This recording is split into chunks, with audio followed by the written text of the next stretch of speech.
So my name is Adam Crain. I'm a software engineer in the SCADA automation kind of power area. I've been doing that for about a decade. So I guess, Sergey said this talk is about the systems that keep the lights on. I guess I'm the software engineer that writes the bugs that turns the lights off. And a protocol we're going to talk about is called DNP3, and it's actually an IEEE standard as of about 2010 or 11, I think. So I won't assume that people know too much about SCADA, so I'll give you a really quick rundown. SCADA is kind of a subcategory of all industrial control systems, and the characteristics that make it SCADA are generally a couple of things. They're geographically distributed, so you're monitoring some process that is over like maybe a large span of areas. You can think about the systems that kind of monitor all the electric substations you have in the field, or maybe you're managing water flows in a water system. And it's the communications are generally hub and spoke and centralized. So you have some kind of control center that's really trying to monitor all the things that are going on in the field. And for the most part, those processes are able to kind of protect themselves over the short term. There's some kind of logic distributed out in the field, and this communication may come and go based on, if a storm comes in, you need your things to kind of be able to keep things going in the absence of that, supervisory control. But, because these things are geographically distributed, they use all manner of communication technologies to get out to those remote endpoints. So you may be surprised to learn that like a large portion of the communications infrastructure for the electric power grid is still over 1,200 baud modems, for instance. And most of the protocols in this space were designed to work over those sort of legacy serial networks, and now have been kind of transformed, and maybe they've added encapsulation, or maybe they've removed it, and now it's all being kind of put over bare TCP. DNP3 was kind of a first in this area. If you were in electric power kind of in the early 90s, mid 90s, you bought like a monolithic solution stack from one vendor and they gouged you for it, and you had no ability to pick other equipment or things from different vendors. So it was kind of a first effort to say, here's a standard, all the vendors will implement it, people can pick and choose, and just really was an attempt to kind of avoid vendor lock-in. But like many standards, people couldn't resist the urge to add things to it, and things kept getting bolted on and bolted on and bolted on. This is not your grandma's RFC. This thing has about 1,200 pages to read through if you go and download the specs. So we have a few people in this room that I know have looked at encoding different levels of this protocol in toolkits like Hammer, and they can tell you it's not simple when you start going through all the different possible encodings and data types. And it's, I think as Meredith said at S4 a couple of years ago, it's deeply into context-sensitive territory, and also has an enormous amount of state. So implementing this is a real problem, and doing it securely is, I don't know if anyone's going to be able to do it reasonably. Quickly over the architecture of the protocol, like I said, it's a legacy serial protocol, so it has its own link layer with CRCs for error correction, and it has a very crude transport layer that does kind of in-order reassembly. So you'll get messages here that are about 300 bytes, and multiple ones of those accumulate in the link or transport layer reassembler up to an application layer message that is usually no bigger than about 2K. And at that green application layer, that's where your SCADA semantics are. Things like control messages to open a breaker or open a valve or turn on a pump, and data back from the field.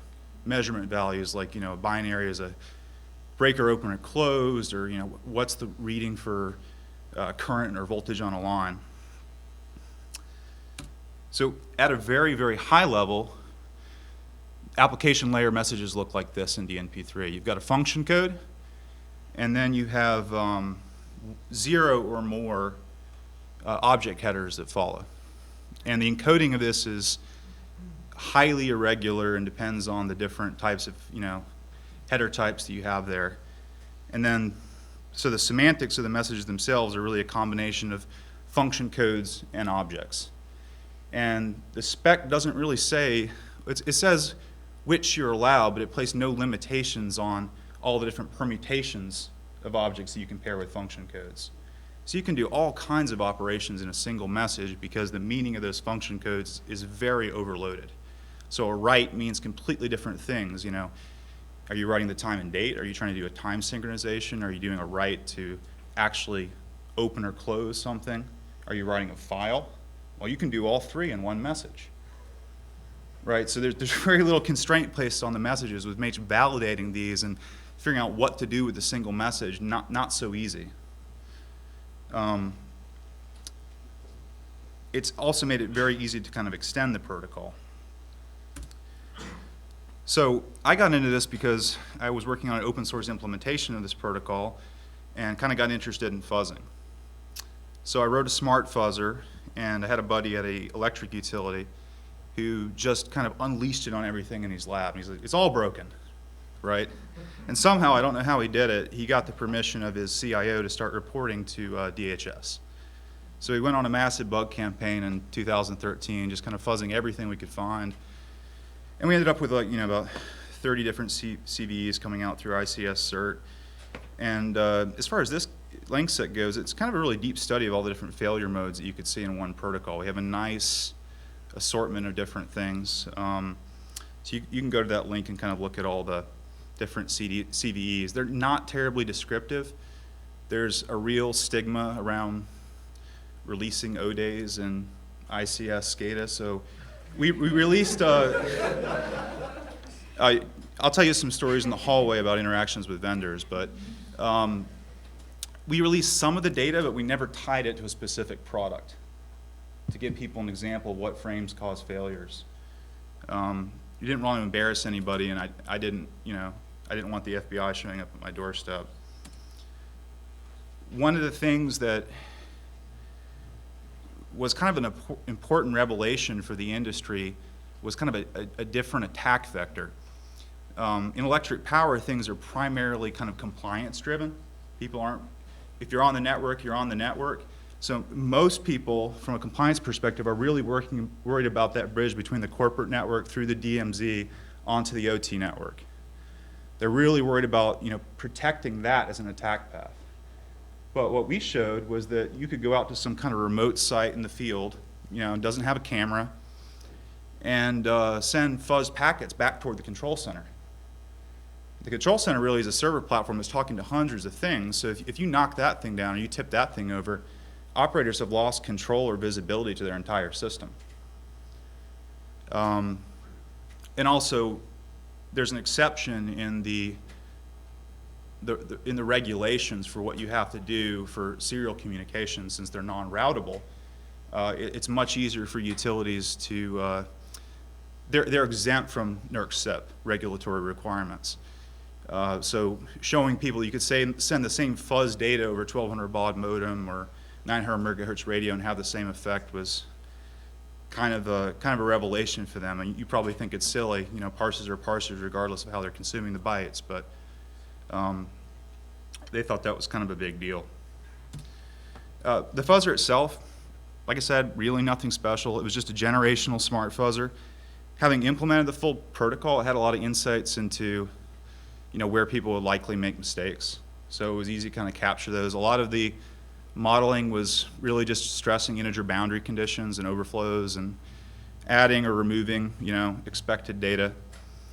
And, you know, we didn't have source code for these things, so we couldn't do instrumentation. So we had a very, very simple, you know, failure metric, you know, send a known valid packet, get a response, try another attack packet, do it in a type loop till the device stops responding. And I'm sure we missed all kinds of subtle things like memory leaks and so forth, but there's, you know, so many seg faults that, you know, it doesn't really matter. You know, like I said, what do we find? You know, I don't have any videos of bricking the embedded devices, but, you know, just a few screenshots of Windows things. There were, you know, a lot of infinite loops that allocate memory till the process bleeds out. A lot of read access errors, a lot of buffer overruns. I mean, I'm not a reverse engineer. It would have taken a long time to go and try to reverse every single one of these. So, you know, sometimes the language runtime tells you it's a buffer overflow. I can get that right. Some of the common faults, most common, DNP3 has these header types called basically start stop. They tell you that there's basically an array that follows with a certain number of like fixed length elements. And these are just addressing for the different measurement values is done completely by index. So this header type basically says there are measurement values from 0 to max unsigned int of a certain type, of a certain fixed length type. So to actually validate that header and move on to the next header, you have to figure out how many there are. Well, you know, if you do this, you're going to have an integer overflow, and when you end up reading the data, you're going to end up crashing with a read access error, because that's going to roll back over to 0, right? So that was, you know, extremely common fault. You know, but even more interesting, I think, were some of the kind of less common faults. This is actually a reply message from a remote device in the field back towards a master. And the object type that it contains is a control that should normally go in the other direction, right? So this would never come from the field back towards a master. And it's completely syntactically valid. All the data is, all the specified data is there. It's just semantically meaningless. Because that, you know, it's an example of something that should never make it past a very, very early stage of parsing or whitelisting. And even more interesting, the buffer overrun was only triggered if those last two fields of 11 bytes were particular values. So we were kind of seeding those with pseudo-random data as we were fuzzing, and it took particular combinations to trigger that. So something had gone pretty horribly wrong in the early stages of processing on that one. So, you know, a lot of people said, you know, so what? This is an unauthenticated protocol, right? What's the point of fuzzing something that has no auth? You can just trip and close the breakers. Well, the committee since 2007 that designs this protocol has been adding security into this protocol. So not on top of, but actually into the application layer itself. And it's really tightly coupled to the application layer. They've invented new function codes, new objects, new state machines, and they have two modes of authentication and some really cute things for like saving bandwidth. So I would say that a lot of the things that they've added to this really, really complex protocol, I'd go so far as to call them, you know, security anti-patterns. The first one is they have selective authentication. So they've basically taken the space of all the different function codes in the standard and try to identify the ones that they deem critical. And that's mostly oriented around function codes that could affect a process state, like opening and closing a breaker or reading and writing a file. But you'd be surprised to learn that responses coming from the field are non-mandatory. You could enable challenging and authenticating those responses, but you're not required to have them on by default. And it's interesting, if you do a crude analysis of the protocol itself, responses from the field with measurement data can be paired, those function codes can be paired with the highest number of objects. So they have the highest attack surface. So the people that designed this protocol really, there was no thought to protecting from implementation defects. It was all oriented around you know, having perfect parsers, assuming a world of perfect parsers where these bugs don't exist, and just kind of protecting what the function codes actually do for the process itself. So there's a couple other kind of gems here in this standard. Two modes of authentication. The primary mode is challenge response, which nobody likes because it adds a bunch of latency on these systems that can be time critical. So, you know, you send a message, the outstation or the master says, you know, prove it's you, here's a nonce, you know, produce a hash for me, send it back, okay, and then you process the initial message. You can actually implement that reasonably well because you can kind of treat that blob after the function code as an opaque set of bytes, not even touch it until after you've gotten back your response to the challenge and validated it comes from a trusted source. There's another mode called aggressive mode, which is kind of a one-pass authentication. And that mode uses sequence numbers to protect from replay attacks. So what they've done is they've reused the normal DNP3 object headers, and the payload objects that would normally be part of a normal request are kind of sandwiched in the middle there. And it's preceded by a user ID and a sequence number that has to increment, and then the HMAC is on the end. But, you know, like we've already discussed, there's Well, first off, there's an ambiguity with the request itself. You get a message like this, and you have a function. There's no special function identifying this as aggressive mode. So you have to speculatively parse the first object header to even determine whether it's an aggressive mode or a normal request. So they've already added some new syntax that's completely different than the old protocol just to handle this use case. That's not great. It's not so bad. The thing that I'm a little more worried about is that this kind of pseudo envelope, you can't parse the object. You can't skip object headers. You have to at least do some level of light parsing to get to the HMAC at the end. So you're actually having to inspect this potentially dangerous data just to authenticate yourself. It's irrelevant. You don't even want to process it until you've gotten to the HMAC at the end of the message. Fortunately, after the session key negotiation, you know how big that HMAC is supposed to be. So if you know what you're doing, you can try to rip it off the end, validate the message, and then do some parsing. But that's not documented anywhere in the spec, and I suspect it's the kind of thing that will trip a lot of people up. Other gems. So some of the objects themselves that encode some of the security primitives. This one is a session key status object. This is how the one side notifies the other the state of the session keys. How they're encoded. This object is usually framed by tag length value, so there's a header that specifies the size of the whole object. And these objects have, some number of, that's not a laser pointer. But there we go, some number of fixed length fields. The fixed length fields always come first. And then some number of variable length fields. So in this object, the way that it's encoded is they have a 16-bit integer that frames this sub-variable length field, and then the last variable length field is implicitly the remainder from the encapsulated framing. Not great, right? Well, you would think that they would at least apply this encoding scheme consistently.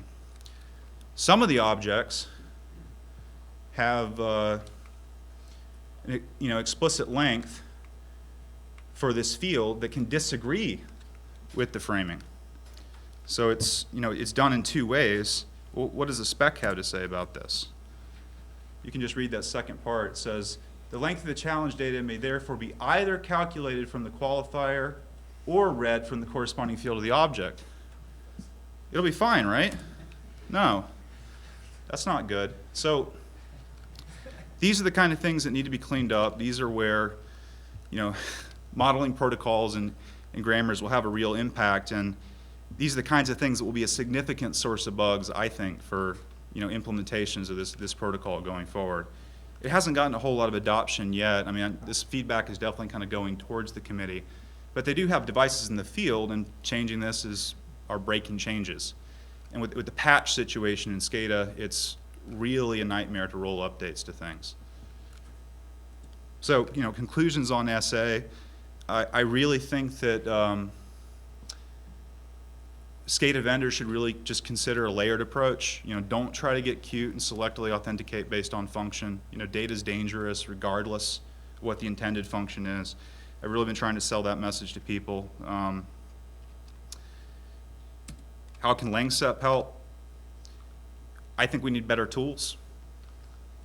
So I like hearing about stuff like Hammer, the Rust parsing library. We need those tools to work on embedded systems. So we need variants of those tools that can handle things like deterministic latency. Standards bodies need some theory and guidance to produce better designs. Participate if you can. And a trap I've seen over and over in this space is I think that as they develop these protocols, they need reference implementations to kind of inform that. People spend an enormous amount of time in these committees, and it's mostly consultants kind of writing things on paper and then just hoping it's implementable with very little feedback. So I think that's really important. That's kind of where I've been trying to help. With that, that's questions. I know that was a lot of things in a very short period of time, but. Start the speaker.